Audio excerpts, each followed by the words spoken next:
ہمیشہ کی طرح کسی بھی دوسرے عادی مجرم کی طرح ابتدا میں اس نے بھی کسی بھی طرح کی غلطی کا اعتراف کرنے سے گریز کیا، لیکن ظاہر ہے ایک چیز کی خفیہ ریکارڈنگ موجود تھی، اور جب یہ مناظر اس کے سامنے چلائے جانے لگے تو پھر یہ معافی تلافی پر اتر آیا۔ شاید کسی بھی اور معاملے میں معافی دی جا سکتی ہو، لیکن یہ فیصلہ میں پاکستان کے لوگوں پر چھوڑتا ہوں، پاکستان کے عوام پر چھوڑتا ہوں۔ آپ اور ہم سب اپنی ماؤں، اپنی بہنوں اور اپنی بیٹیوں کو اس خاتون کی جگہ رکھ کر دیکھیں کہ انہیں کسی بھی کام سے سرکاری دفتر میں جانا پڑے اور کسی مجبوری میں، کسی لاچاری میں، کسی بے بسی میں کوئی بدبخت سرکاری افسر ان کا جنسی استحصال کرنے کی کوشش کرے، انہیں گیسٹ ہاؤس کے کمرے تک لے جائے، تو آپ کا اور میرا رد عمل اس پر کیا ہوگا؟ کیا ایسے بدبخت کو، ایسے درندے کو، ایسے بھیڑیے کو ہم میں سے کوئی بھی کسی بھی طرح سے معاف کرنے کے لیے تیار ہوگا؟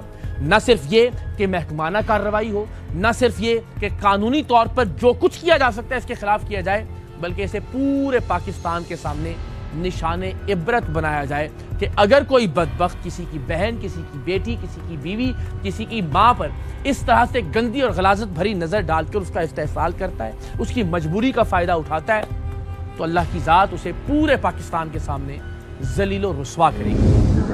میرے کو موبائل میں تھا، کیوں؟ وہ پھر میرے میاں کے پاس تھا نا، وہ پھر لے گئے۔ اچھا کوئی بات تو بتا بندہ دیتا نا، یہ دوبارہ تو نہیں لاگ کے آئے۔ میری جان، سرکاری دفتر میں آئی ہوئی ایک عورت، کسی کی بیٹی، کسی کی ماں بہن، وہ آپ کی جان ہے؟ کیوں؟ فرعون ہیں آپ؟ ہر جرم پہ معافی ہو سکتی ہے، اس پہ نہیں معافی مل سکتی۔ سر معافی آپ کو شاید مل جاتی ہے، پہلے جملے پہ کہتے ہیں مجھ سے غلطی ہوئی ہے۔ اس عورت نے نہیں کہا میرے بچے بھوکے بیٹھے ہوئے، سر میں نے اس نے کہا آپ کو، اس نے کہا میرے بچے بھوکے ہوتے ہیں گھر میں، جی جی، اس نے کہا 18,000 روپے میری بہت بڑی رقم ہے، میرے شوہر کی 25,000 روپے تنخواہ اور بیمار ہے وہ، پھر بھی 2 بار کمرے میں لے کے گئے آپ اس کو؟ سر معافی دینے کچھ نہیں کیا سر کچھ اس نے نہیں کرنے دیا؟ سر غلطی پہلی بار تو نہیں ہوئی، نہیں سر، میں نے پہلے غلطی یہ تو نہیں ہوتا کہ انسان پہلی بار غلطی کرے اور پکڑا جائے۔ سر غلطی، اس کا مطلب یہ سرکاری دفتر یہ فرعونیت کا اڈا بنایا ہوا تھا نہیں سر ایسی کوئی بات کہ جو آیا بس رگڑ دو اس کو۔ کمال کی بات نہیں، پاکستان کی تاریخ میں نے آج تک یہ نہیں سنا کہ بل تب ٹھیک کر کے دوں گا جب میرے ساتھ سوگی تم۔ اور وہ ہر ملاقات میں رو رہی ہے آپ سے کہ میرے بچے بھوکے ہوتے ہیں، وہ ہر ملاقات میں رو رہی ہے کہ 18,000 روپے بہت بڑے پیسے میرے لیے، بل خدا کا واسطہ ٹھیک ہے۔ 4 مہینے ذلیل کرتے رہے آپ اس کو صرف اس لیے کہ آپ کے ساتھ وہ کمرے میں جائے۔ نہیں سر ایسی نہیں۔ لائیے ذرا، یہ کدھر لے کے گئے تھے؟ کہاں لے کے گئے تھے؟ گلبرگ میں کس جگہ؟ یہ ایم بلاک میں کیا ہے، گیسٹ ہاؤس ہے؟ جی۔ آنا بیٹا، آ جاؤ،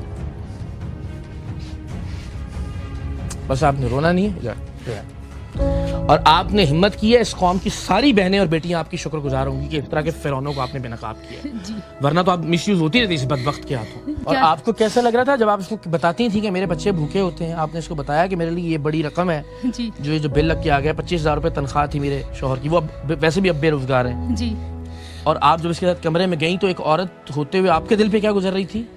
مجبور ہو کے یہ بدبخت بلیک میل کر کے لے کے آیا سر؟ ایک بس موت نہیں آئی تب مجھے، اور ایک عورت جب جاتی ہے نا تو اتنی میرے دل میں نا وہ تھی کہ پسینے پہ پسینے مجھے آئے جا رہے تھے، اور میں نے کہا بھی ہے کہ سر میں ایسے نہیں ہوں، تو پھر بھی کہتے چلے جب تمہارا دل کرے گا نا پھر کر لے، بیٹھ جاؤ، ایزی ہو جاؤ۔ پھر میں بیٹھ گئی، میں نے کہا سر مجھے جانے دے، کہتے ٹھیک آپ چلی جاؤ۔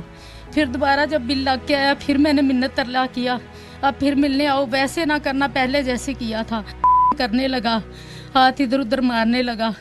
پھر میرا نہ دل گھبرا رہا تھا، میں نے کہا سر پھر وہی سین تمہارے ساتھ ہو رہا ہے نا، اس لیے میں کہتا ہوں تم نہ آیا کرو، تم آتی ہو جب میں تمہیں بلاتا ہوں تم آ جاتی ہو، پھر تم ایسے گھبرانے لگتی ہو۔ تو میں نے کہا سر میں ایسی ہوں نہیں، اوپر سے میرے شوہر کی کال آ گئی کہ فوتگی ہو گئی ہے، پھر میں وہاں سے چلی گئی۔ کچھ شرم کو حیا آ رہی ہے؟ جی آپ طے کریں گے اس کی زندگی کے سارے فیصلے؟ نہیں سر، پھر بجلی کے 8,000 روپے 18,000 روپے کے بل کے لیے غلطی ہو گئی سر، میں معافی۔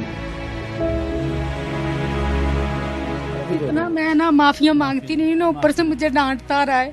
جب میں معافی مانگتی تو اوپر سے میری عادت ہے جب مجھے گناہ کرتا ہے نا تو میرے دل میں سٹارٹ پڑا ہوا ہے، مجھے غصہ آ جاتا ہے، میں ہیپر ہو جاتا ہوں۔ اب جو آنا ہے کوئی بہانہ نہیں لگانا، تم نے کھڑے رہنا بیٹا مقدمے میں، ٹھیک ہے انشاءاللہ، ٹھیک ہے، ہم ساتھ میں نہ کریں، کوئی فرق نہیں پڑے گا اس سے، حضور والا کوئی فرق نہیں پڑے گا اس سے۔